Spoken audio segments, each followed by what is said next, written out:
June 24న వెనిజులాలో వరుసగా 7.2, 7.5 తీవ్రతతో 2 భారీ భూకంపాలు సంభవించాయి. కేవలం 39 సెకన్ల వ్యవధిలో వచ్చిన ఈ ప్రకంపనలు దేశ చరిత్రలోనే అత్యంత ఘోర విపత్తుల్లో ఒకటిగా నిలిచాయి. రాజధాని కార్కాస్తో పాటు లాగ్వైరా, యారుకై, కార్బోబో ప్రాంతాలలో వందలాది భవనాలు నేలమట్టమయ్యాయి. తాజా సమాచారం ప్రకారం మృతుల సంఖ్య 1400 దాటింది.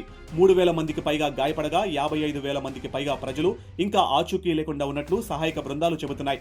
శిథిలాల కింద ఇంకా వేలాది మంది చిక్కుకుని ఉండొచ్చన్న అంచనాలతో సహాయక చర్యలు యుద్ధ ప్రాతిపదికన కొనసాగుతున్నాయి. 20కి పైగా దేశాల నుంచి రక్షణ బృందాలు వెనిజువలాకు చేరుకుని సహాయక చర్యల్లో పాల్గొంటున్నాయి.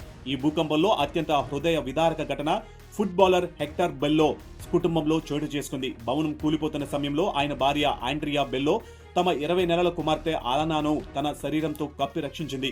చిన్నారి ప్రాణాలతో బయటపడిన ఆండ్రియా మాత్రం శిథిలాల కింద చిక్కుకుని ప్రాణాలు కోల్పోయింది.